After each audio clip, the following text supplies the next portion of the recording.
Is this some kind of joke? Jake Morrison's voice was sharp with frustration as he stared at the old park ranger standing in the search and rescue command post. The ranger was maybe 70, wearing a faded uniform that had seen better days. His weathered face showed decades of sun and wind, and he moved with the careful deliberation of someone whose joints had logged too many miles on mountain trails. Jake was 28, the youngest search and rescue coordinator in Cascade Mountains history. He'd earned his position through modern training, technical certifications, and a track record of successful rescues using cutting-edge GPS technology and drone surveillance. He had a tablet in his hand displaying real-time weather data and a team of 6 specialists equipped with the latest gear waiting for his orders. The situation was critical. 6 hikers, college students from Seattle, had been reported missing for 48 hours. They'd gone off trail despite warnings. Their last known position was somewhere in the northern ridge area, and a major storm system was moving in. Temperature was expected to drop to 15 degrees by nightfall with heavy snow. The window for a safe rescue was closing fast. Robert Patterson, the old park ranger, had walked into the command post 30 minutes ago with a suggestion. "I know that area. I can help with the search pattern." Jake had barely looked up from his screens. "We've got it covered, sir. We have GPS coordinates, thermal imaging drones, and a full SAR team. This is a technical operation." "Technology's great when it works," Robert said quietly. "But that ridge area has weird magnetic interference. Your GPS might not be reliable up there, and those drones won't help much in a whiteout." Jake's jaw tightened. He didn't have time for this.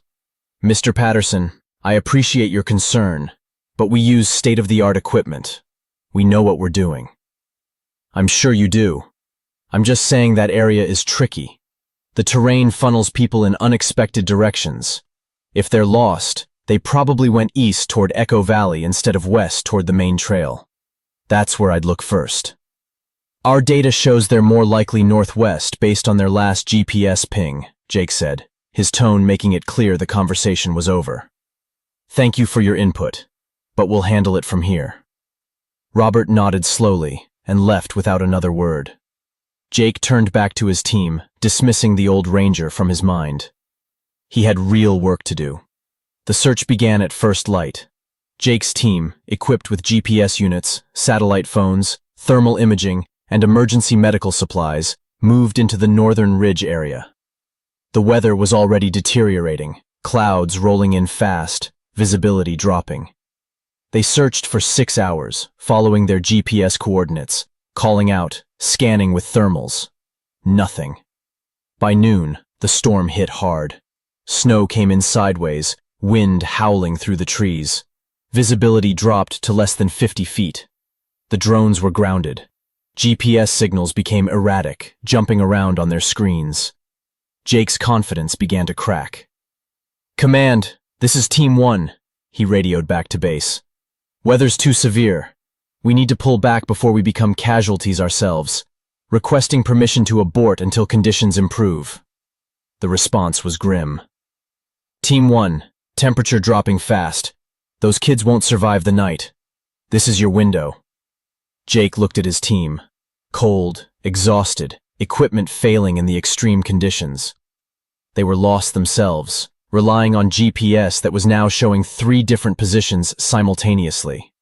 He'd never admitted out loud, but he had no idea where they were, or where the missing hikers might be.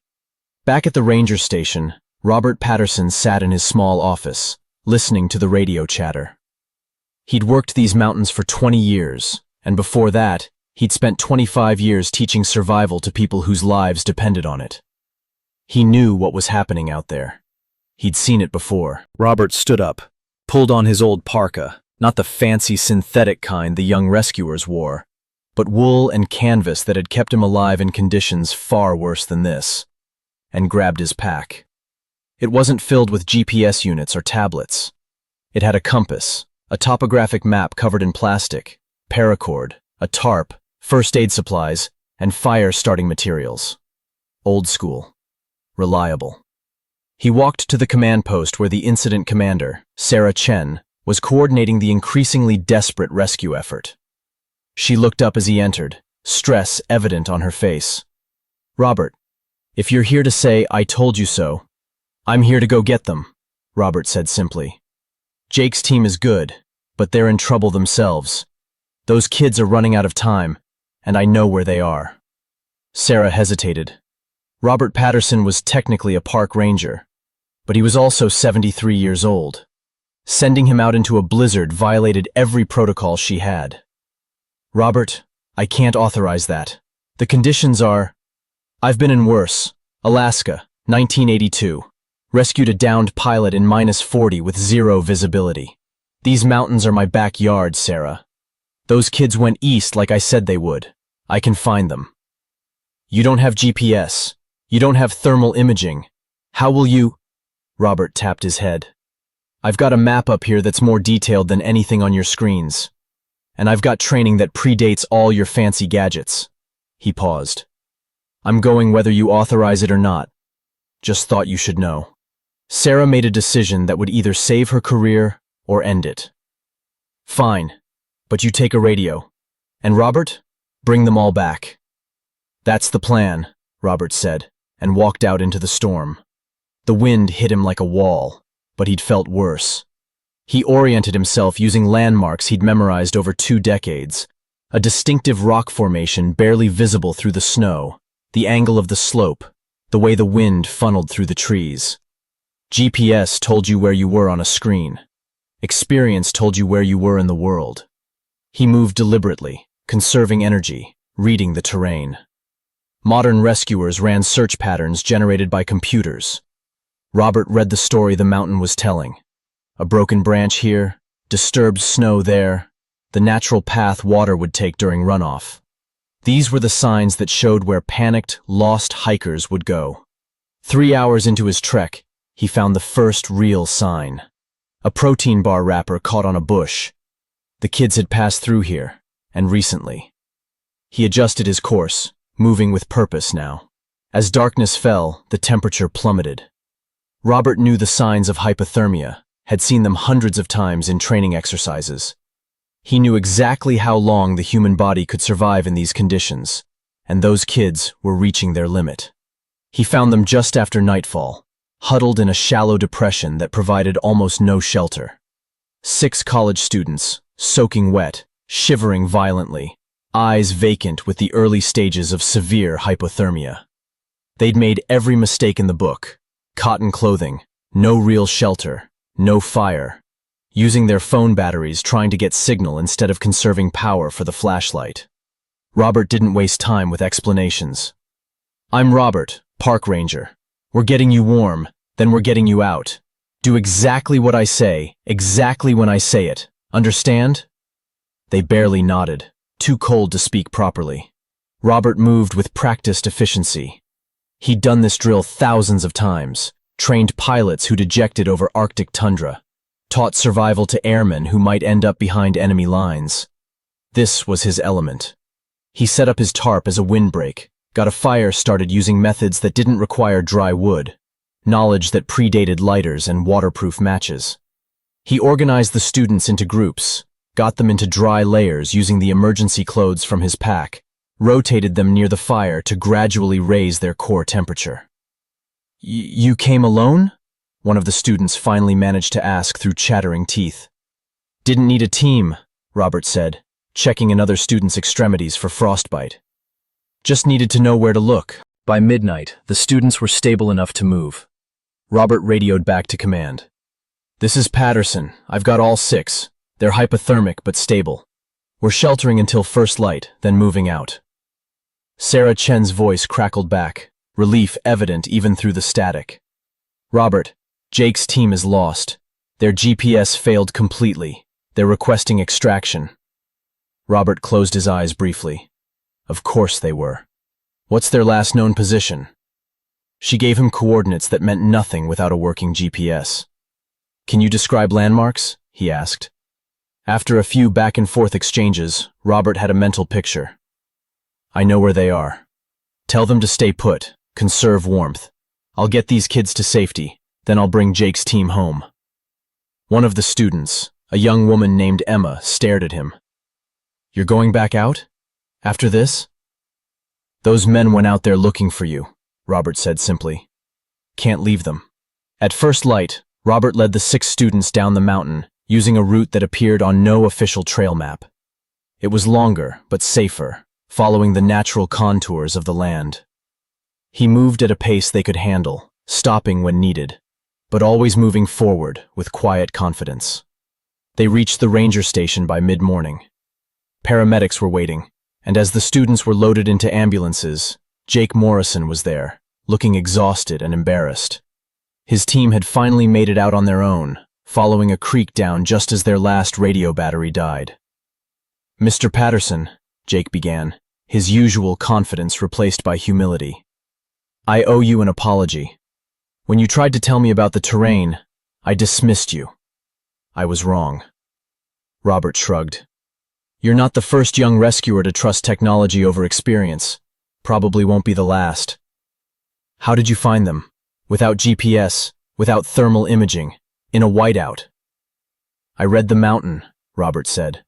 "Same way I've been reading terrain for 50 years. Technology's a tool, son. It's good when it works. But the mountain doesn't care about your GPS. It only cares if you understand it."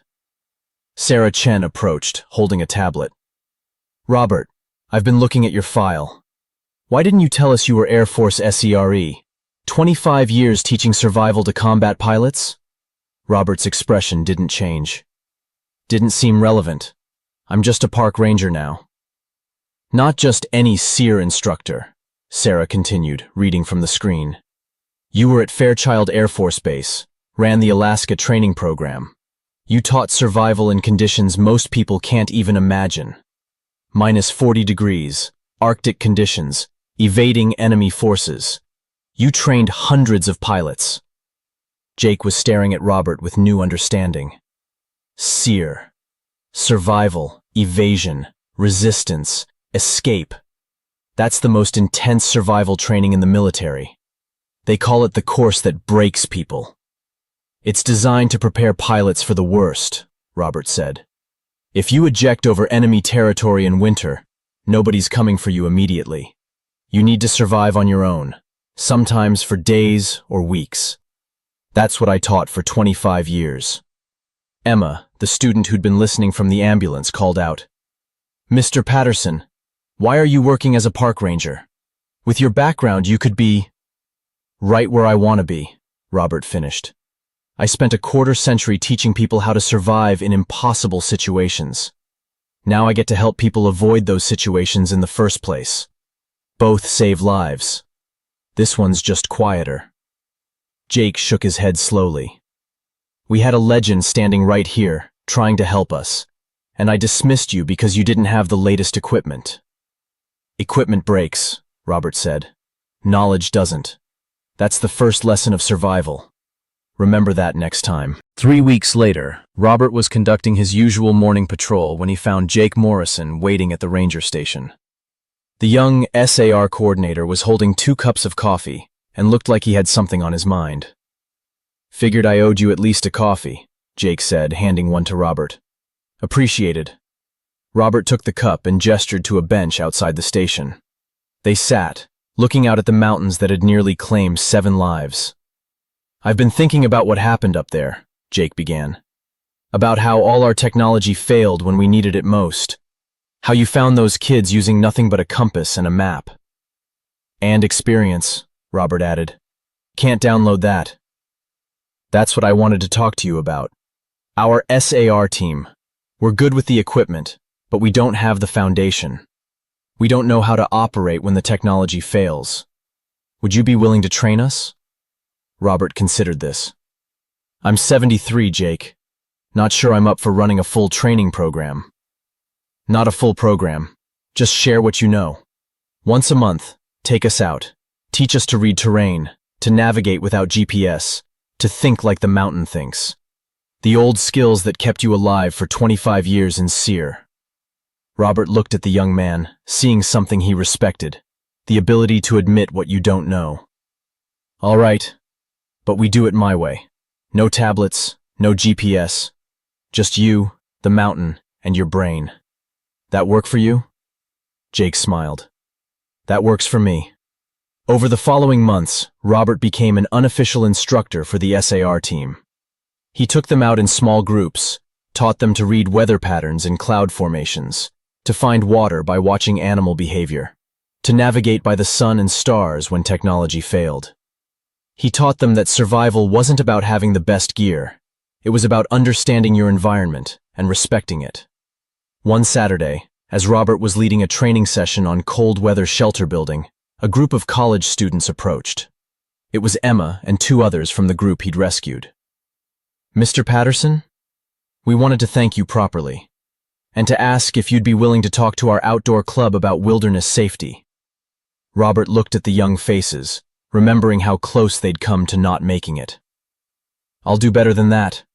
I'll take your club on a basic survival training hike, teach you what to do before you need rescuing." Emma smiled. "We'd really like that. And Mr. Patterson? We looked you up. Air Force SERE instructor, Alaska Survival Program, trained hundreds of pilots. You're kind of a legend." "Was a legend," Robert corrected gently. "Now I'm just an old ranger trying to keep people from making the same mistakes I've seen 100 times before." "Why didn't you tell anyone?" one of the other students asked. "About your background, your experience. If we'd known." "If you'd known, you might have listened. Or you might have gone anyway because you thought having a phone and GPS made you invincible. Either way, the mountain doesn't care about my resume. It only cares if you respect it." That evening, as Robert locked up the ranger station, Jake stopped by one more time. "I heard you're doing survival training for the college outdoor club too." Word travels fast. "The team and I were talking. We want to make it official. Part-time wilderness survival instructor for the Park Service. We've got budget for it. You'd teach SAR, park visitors, school groups, anyone who'll listen. What do you say?" Robert looked out at the mountains he'd spent decades learning to read. Mountains that had tested him, taught him, and ultimately become home. "I say those mountains have a lot to teach, and I'm happy to help translate." "You never really retired from teaching survival, did you?" "Can't retire from something that's part of who you are," Robert said. "I just traded one classroom for another.